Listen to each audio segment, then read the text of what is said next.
Ahir, Guardian of Malor, Chapter 13, Milton Missing. Ahir stood in front of the stove, and 3 beef patties sizzled in a frying pan. He prodded the patties with a spatula before he flipped them over with a loud hiss from the grease hitting the pan. He smiled and pulled 9 slices of cheese off of a pile sitting next to the frying pan and placed 3 on each burger. He placed the lid over the pan and turned the heat off. Trixie walked into the living room, looking at her phone in confusion. I just got a phone call from Milton, and all I heard was a scream. I sure hope that something terrible didn't happen to him. Ahir shrugged. If there's anything I've learned about Milton through all of this, it's that he can take care of himself. I wouldn't be too worried about it. Maybe he butt-dialed us. Trixie shook her head. I don't think so. The call ended shortly after the scream. Ahir frowned. Did you try calling him back? Not yet. Do you think I should? Ahir nodded. He may not like it, but I think you should. He may have been trying to contact us about a portal opening. Trixie typed in Milton's number. She held it up to her ear for a moment or two, and shook her head. It went straight to his voicemail. Why do you think he'd have his phone turned off? Ahir lifted the lid off of the pan and sniffed the burgers. I don't know, maybe he's in class. Trixie frowned, but nodded. She looked over at the burgers and smiled. Are they done? Ahir smiled back at her. Yes, with 3 slices of cheese on each patty. This is my attempt at making a mooey gooey burger. I'm sure they're not cheesy enough, though. Barbo bounded into the room and jumped up onto the counter. Has Milton issued communication concerning the appearance of any portals? The existence of such a phenomenon has come to my attention. Ahir and Trixie turned and stared at Barbo. Ahir itched his head. What did you say? Barbo sighed. Your limited comprehension is a considerable hindrance. I asked if Milton had contacted either of you about a portal opening, because one has. Ahir looked at Trixie. You should try to call Milton again. These portals have been coming in groups of 2. Trixie pulled her phone out and dialed Milton's phone number. The phone went straight to Milton's voicemail once more, and Trixie shook her head. Ahir pulled the apron he was wearing over his head and set it on the counter. These burgers are going to have to wait. We have to go and check out that open portal. Ahir walked around the corner and picked his backpack up. Barbo jumped onto his shoulder, and Trixie ran over to the front door and picked up her shield. Syllabo's head perked up from where he was taking a nap next to the heater. Are we going somewhere? Trixie nodded. Something may have happened to Milton. Barbo felt the portal open up, but Milton didn't call us to tell us about any others. Syllabo jumped to his feet. We had best hurry then. There's no time to waste. Trixie pulled the door open and ran out into the hall, followed by Ahir and a Syllabo. Once they made it out onto the street, Ahir said, Which way do we go now, Barbo? Barbo pointed to the left. Our objective is positioned in the south. Ahir started running down the sidewalk with Trixie and Syllabo following. I heard the word south, so that's the direction I'm heading. Barbo crossed his arms and started muttering on Ahir's shoulder. Ahir was only able to make out a word or two, but the ones he heard he didn't understand, so he mostly ignored him and focused on running. After 15 minutes of running, Barbo shook his head. We failed to react hastily enough. The portal is closed. Ahir kept on running. Can you still guide me to where the portal was? Maybe we can make it there before Milton leaves. Barbo nodded his head. Yes, the distance remaining is quite minute. Round the next corner to your right. Ahir turned the corner and found a street in disarray. Cars were overturned and lampposts were knocked over on the deserted street. Ahir shook his head. It doesn't look like Milton was here. Trixie, try calling Milton one more time. Trixie lowered her cell phone. I've already tried. He still isn't answering. I'm worried about him, Ahir. Ahir gave Trixie a sympathetic look. I'd be more worried about whatever is preventing him from making it here. I wouldn't want to try to stop Milton from doing what he wants. You should give Detective Miguel a phone call and see if Milton ever checked in with him. Trixie entered Detective Miguel's number and listened to it ring. Hello, this is Detective Miguel. What can I do for you? Detective Miguel, this is Trixie. I was wondering if Milton had called about any portals opening today. No, and I have a bone to pick with him. I've gotten reports of monsters rampaging downtown and kidnapping people. I thought he had agreed to tell us when this sort of thing was going to happen. Trixie's face went pale. More people were taken? Detective Miguel sighed. Yes, we have reports of 5 more people being taken. We have officers on their way to the scene to investigate, but they were taken through one of those portals, weren't they? Most likely. I think something must have happened to Milton. That's the only reason I can think of that he wouldn't have shown up to try and prevent this from happening. I'll have my officers keep an eye out for him. Now send someone over to check out his apartment. Would it be all right if I went along with them? I'm worried about what may have happened to him. That would be fine. That monkey Barbo has the ability to sense when portals open as well, correct? Yes, that was our first clue that Milton might be in trouble. I think for the time being, we're going to have an officer with the two of you at all times. They should be able to get you to the portal sites fast enough to prevent something like this from happening again. That sounds like a good idea. I'll let Ahir know about what's going on and wait for the police officers to pick me up. Where are you at? Ahir and I are at the location where the portal opened downtown. Okay, sit tight and a couple of officers will pick you and Ahir up in a little bit. Trixie sat in the front seat of a police car, fidgeting with her fingers, and the female police officer she was sitting next to smiled reassuringly. I'm sure your friend is fine, miss. He's probably just sleeping. Or maybe he's in class. He's a college student, right? Trixie returned a weak smile. Yes, he goes to the same school as I do. But Milton isn't the kind of guy that would put class before protecting people. The car pulled over to the curb in front of Milton's apartment. We'll find out if he's okay soon, I'm sure. She opened her door and stepped out of the car and started walking up to the front door of the apartment. Trixie quickly got out of her side of the car and chased the police officer into the apartment. The police officer walked up the stairs to apartment B3 and knocked on the door. She waited several seconds before knocking again. This is Officer Alicia of the Malor Police Department. I'm here to see if everything is all right. They waited for a few more seconds before Trixie called out, Milton, it's Trixie. A portal is open and no one has heard from you. We're a little worried about you. Please open up. Silence answered her shouts, and Alicia reached for the doorknob. It turned and swung open. The two of them entered Milton's apartment, and Trixie walked into the room and examined Milton's kitchen. This looks so normal. Nothing like what I expected to find from Milton. She turned and looked at the wall of Milton's living room and gasped. Alicia turned and pulled her gun out of her holster and leveled it at the wall. Her eyes scanned the room, looking for signs of danger. In a confused voice, she asked, What's wrong? Trixie pointed at all the pictures of Ahir on the wall. Nothing. I just find the number of pictures that Milton has of Ahir somewhat unsettling. If you had seen any of the encounters that Milton and Ahir have had, you would think that Milton hated Ahir. But it seems more like he's a secret admirer. It's kind of creepy when you think about it. Alicia put her gun away. I agree, it's kind of creepy and borderline stalkerish. And you may have to have a conversation about this with him later. But that's not why we're here right now. Alicia turned and walked further into the apartment. Trixie noticed a textbook sitting on the floor by a chair that was turned to face the window. The textbook had a notebook stuffed into it halfway through the book. Trixie picked it up and opened it up and looked at the notebook. Looks like Milton got interrupted while working on his homework. Maybe he just didn't make it to the portal in time and doesn't want to admit it to Ahir. She looked at the straight-back chair and chuckled. This chair fits Milton perfectly. So stiff and formal. Alicia examined the sink with a plate and cup in it. From what I'm seeing here, he doesn't look like the type of guy that knows how to loosen up and have fun. She walked out of the kitchen and down the hall and paused. Milton fights with a bow, right? Trixie started walking down the hall toward Alicia. Yes, that's right. He fights with a... Trixie's eyes landed on the Poega Jorsey lying in the hallway and gasped. That's the Poega Jorsey. Milton wouldn't have just left that lying in the middle of the floor. He takes that everywhere. I'm certain that something has happened to him now. Alicia pushed the door next to the bow open and gasped. She pulled her gun out of her holster again and darted into the room. Trixie darted in after her and shrieked at the sight of blood covering the carpet in the room. Alicia turned and looked at Trixie and grunted. You should have waited in the hall until I told you it was safe to come in. If there had been someone in here, you could have been hurt. Tears started raining down Trixie's face. What do you think happened to Milton? Alicia sighed. I don't know, but we shouldn't touch anything. I'm going to put a call in to get our CSI unit down here and try and figure that out. Alicia reached up to activate the radio on her shoulder. Dispatch, this is Officer Alicia Hardy. I have a potential homicide at 301 West Orion Street, apartment 3B. Please send the CSI unit as soon as you can. A crackle response was projected from the radio. Acknowledged, Alicia. Keep the crime scene clear until the CSI unit can examine the scene. Acknowledged, dispatch. Alicia out. Alicia turned back to Trixie. This is all we can do until the CSI unit gets here. We should go back out to the hall so we don't disturb the evidence any more than we already have. We want to give them the best chance we can to find whoever did this to your friend. Trixie was looking around the room, deep in thought. I wonder where Torjad is. Alicia looked confusedly at Trixie. Torjad? Who's that? Torjad is the Aryaseva that has been aiding Milton, but it's impossible to injure or kill an Aryaseva without Ahir's sword, and I don't think that Torjad would have let anyone hurt Milton. Alicia tilted her head down and closed her eyes for several seconds.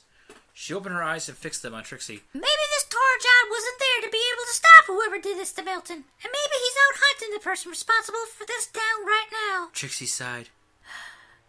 Maybe. Is it okay if I look around a bit more to see if I can find anything else? Alicia shook her head. No, this is a crime scene now. We need to leave the apartment. If we mess with anything at all, we could end up helping out whoever did this get away. Trixie nodded and left the room. Alicia followed her out of the room, down the hall, and out of the apartment.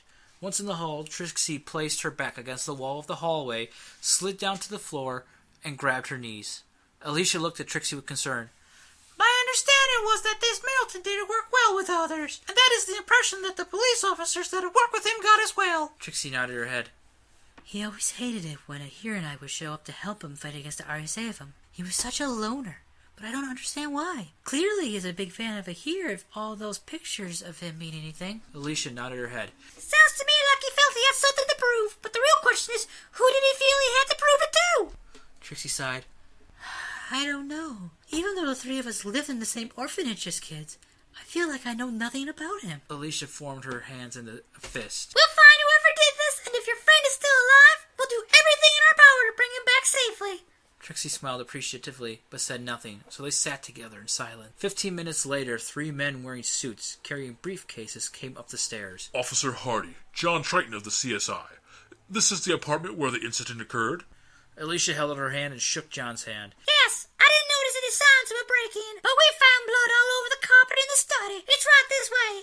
Alicia opened the door and walked inside, and Trixie moved to follow her. Another of the men in suits held out his arm to block her, and Trixie looked confusedly at him. This is a crime scene, ma'am. No civilians allowed. Trixie looked at the man pleadingly. But he was my friend. I want to help. The man's face softened. I'm sorry about your friend, miss, but the best way that you can help right now is if you leave this to the professionals. I promise you we'll do everything we can to catch whoever did this. For the moment, please wait out here. The other 2 men walked inside the apartment. Trixie sat in the hall alone for 10 minutes until Alicia burst through the door. Trixie looked at her expectantly.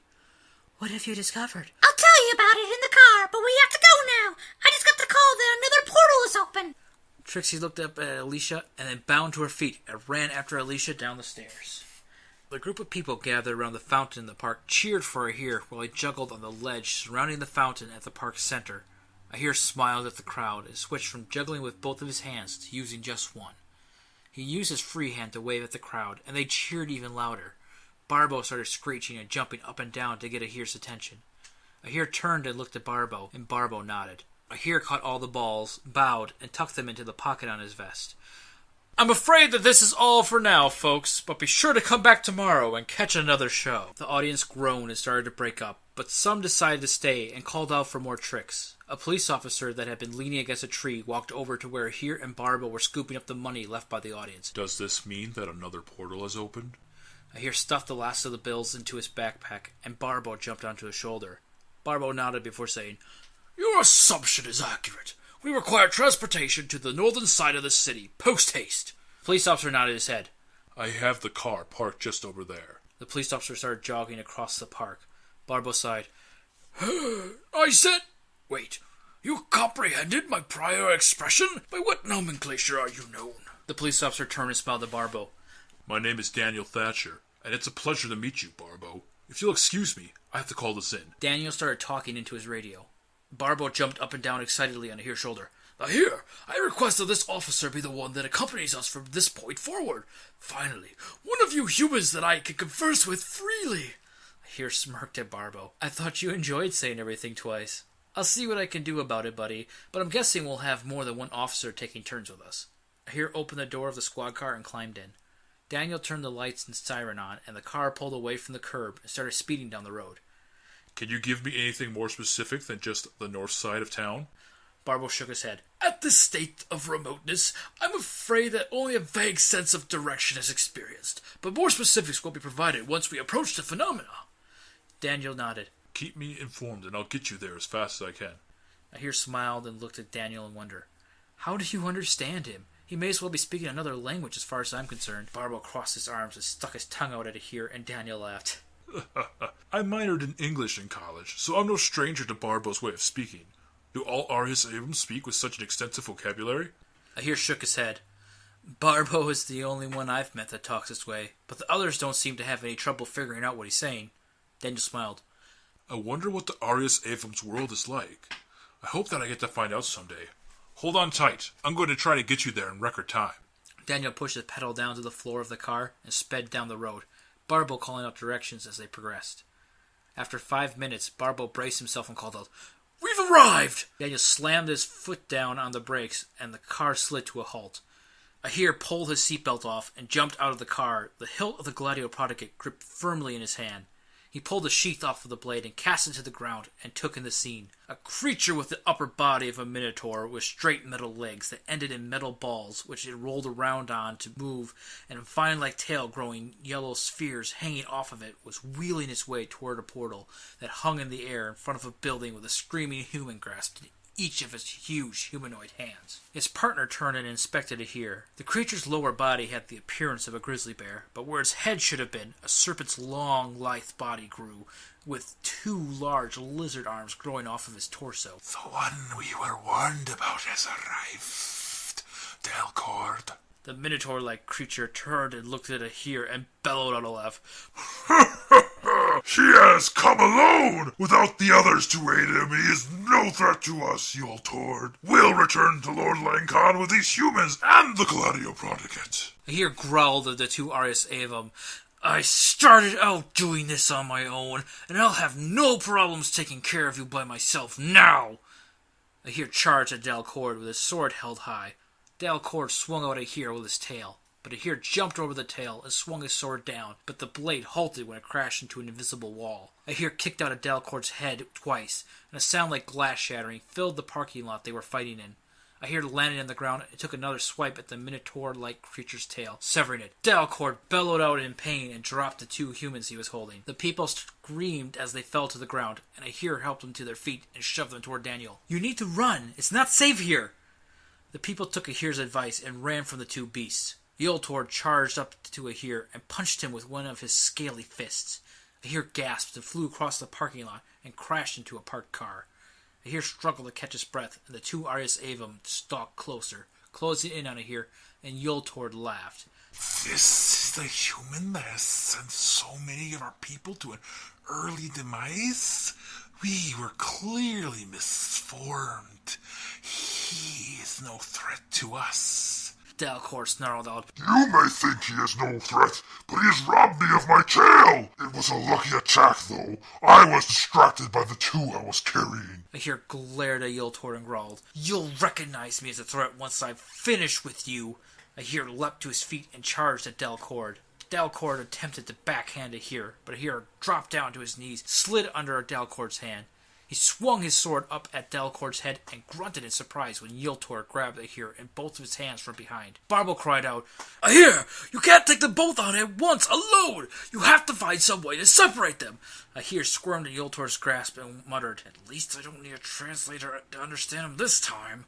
Ahir pulled his leg back and kicked Yoltord's serpent-like body as hard as he could. His foot crashed into an invisible shield, and Yoltord laughed.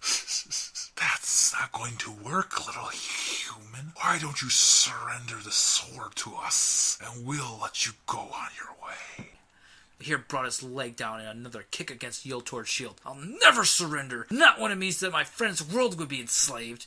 A sinister voice called out, Is this the friend you speak of? Ahir turned to look at the spot where Barbo and Daniel had been watching the fight and gasped. Daniel had been knocked to the ground and wasn't moving, and Barbo was struggling in the hands of a fiery wolf standing on its hind legs, his yellow eyes glaring at Ahir. Ahir reached his hand out toward Barbo. Leave him alone! I'm the one that you want! The wolf shook his head. You should take better care of your friends.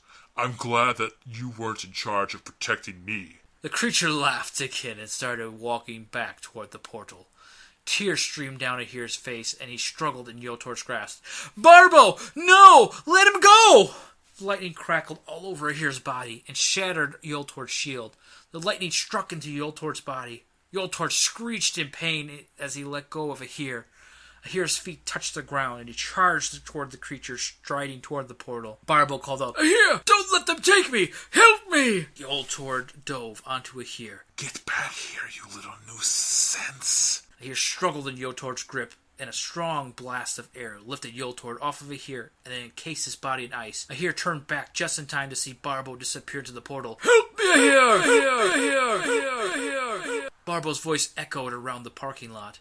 Ahir dropped to his knees, sobbing. His eyes glowed with a sinister red light, and he turned and glared at Delcord. If you hadn't been distracting me, I could have saved him! Delcord formed a fireball in either of his hands. What are you going to do about it, human? Now you truly are all alone. Ahir's hand formed into a fist, and a fiery whirlwind surrounded Delcord. Delcord's eyes opened wide in panic, and he started to shriek in pain. A police car pulled up behind Daniels, and Trixie opened the door and jumped out. Ahir, what are you doing? You can't use magic. It will corrupt you. Ahir stalked toward the whirlwind of fire surrounding Delcord and growled, That doesn't matter anymore. They took Barbo from me, and they're going to pay for it. The whirlwind disappeared, and Ahir slashed through Delcord's neck. Delcord's body began to break down and fly away, lifted on an unfelt breeze. Trixie ran to Ahir's side and grabbed his arm. Ahir, you have to stop. We can still save Barbo, but you just need to calm down. Ahir shoved Trixie aside and snapped his fingers. The ice around Yoltord's head shattered and disappeared, and Ahir's body jerked. A smile crossed his face, and he continued on to Yoltord's side. Long have I lusted for the ability to do this. Ahir swung his sword through Yoltord's neck and laughed as his body began to disintegrate. This is marvelous! With this power, I will be sure to become the next king of the Aryasavam. Any who would dare oppose me would meet the same fate as Yoltord. Trixie looked at Ahir and sobbed. What are you talking about, Ahir? We are supposed to be protecting the Aryasavam, not conquering them. Torjad swooped down from a nearby rooftop and landed on Ahir's shoulder. I'm sorry, Trixie, but Ahir is no longer Ahir. I have the pleasure of introducing you to Lang Khan, my master, he said, gesturing to Ahir. Syllabo ran to Ahir's side and growled, Torjad, you traitor! How could you still be working for Lang Khan after what he's done? Torjad cackled. After what he has done? You fool! I am his advisor! Who do you think gave him the idea to do all of this? Trixie rose to her feet, her body racked by sobs. Did Milton figure it all out? Is that why you killed him? Torjad grunted in disgust. Milton learned what he wasn't supposed to, and could have caused trouble for us if he hadn't foolishly tried to attack me. Lang Khan barked out, Enough, Torjad! The hour of my victory is upon us, and I won't stand for any more delays. Lang Khan turned and walked through the portal, and it winged shut behind him.